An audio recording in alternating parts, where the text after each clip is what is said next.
Margrét, Stjarnan að fara aftur á stað með meistaraflokk kvenna og skráð í fyrstu deildina núna á komandi tímabili. Já. Þið að 5 leikmannaskrifindi hjá þér í dag. Hvernig líst þér á svona framhaldið? Bara rosalega vel. Við náttúrulega erum í uppbyggingu sem þýðir bara eitt að við erum að vinna í hverjum og einu leikmanni, bæta getu og svona smá sérþjálfun hjá öllum. Það er svona mismunandi verkefni sem eru mjög sterkir varnarlega, sterkir sóknarlega og við erum svona bara þétta þar að leiðandi raðirnar, bíða eftir yngri stelpum sem eru að koma upp í Stjörnunni. Ég gaf mér þetta verkefni í 3 ár, ég er búið með 1 ár, 2 ár eftir, en við þurfum náttúrulega að stíga þetta skref, stóra skref, að fara inn í meistaraflokkinn og þar að leiðandi ætlum við að tækla fyrstu deildina í vetur, hún verður spennandi, fullt af liðum.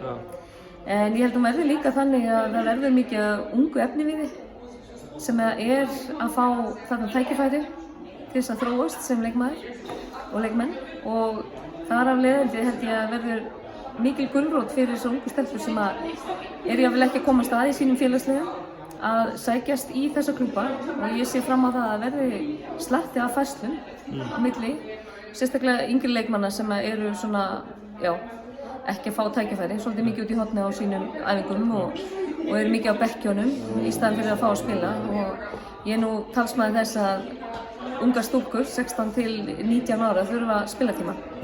Það dugir ekki stúlknaflokkur, allt of fáir leikir og allt of lítið að frétta.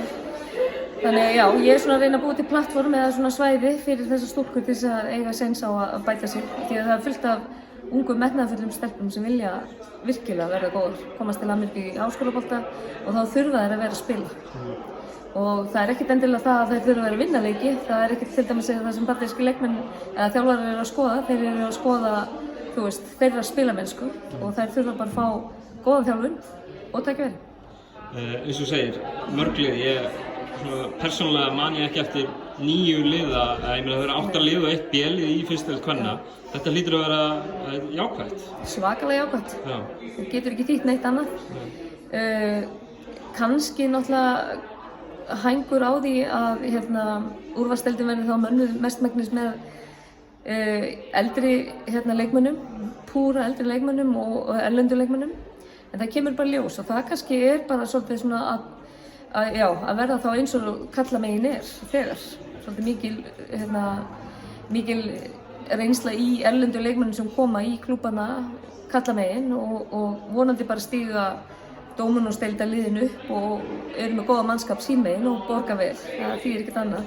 Það þýðir ekki að láta þetta allt halla á kvennamegin og við erum allavega á fullu, finnst mér, öll félög að búa til góða leikmenn í vonum að þær síðan skilja sér upp í dóminósdeildina síðan Talar þetta er náttúrulega deild fyrir neðan efstu deild á Íslandi og þar leiðandi þá er þetta svona, eins og þú talar þetta er svona ákveðin þróun sem á sér stað þar leikmenni kannski á lægri stigum heldur en kannski því efsta.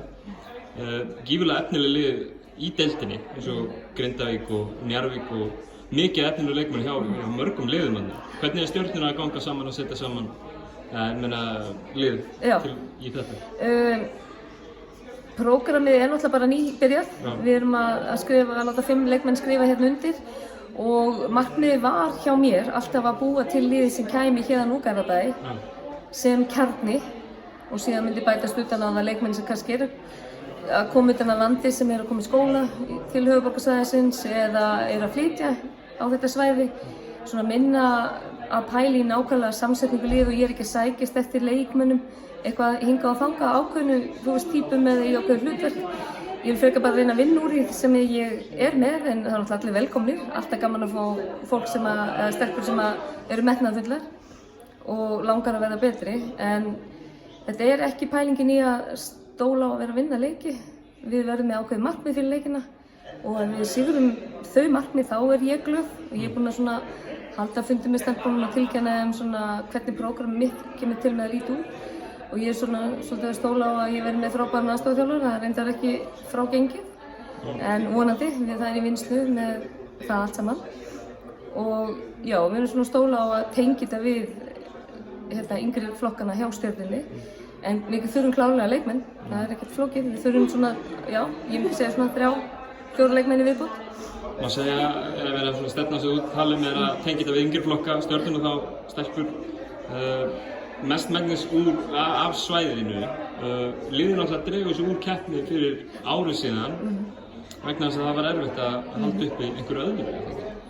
Já, það var náttúrulega bara eins frábært að Stjörnuliðið var þegar það dróðist úr keppni hérna, stjórnin.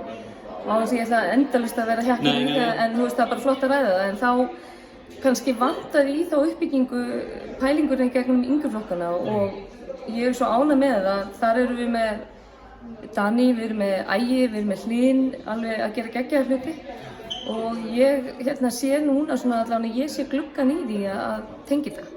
Því að það þarf markvisst að sækja og búa til og hafa gaman og það er ekki nóg bara að ætlast til að krakkarnir koma á æfingu út af engu. Það þarf náttúrulega og það er ástæðan fyrir við erum að stofna til meistaraflokks núna og byrja kannski örlítið of snemma. Það er engin launung en það er svona til að halda í efniviðin og ungu stelpurnar og þær eru mjög góðar. En við þurfum bara þéttingu eins og allir, þú veist, vita að það þarf að vera þétt prógram frá bara fyrsta bekk og upp í stúlknaflokk og síðan skila leikmenn sér upp í meistaraflokkinn þaðan. Og ég bara hvet alla í Garðabæ og allar ungar stúlkur sem hafa metnað að koma og byrja að garfa það. Spenntur nýju tímabili? Yes. Takk. Mjög. Takk.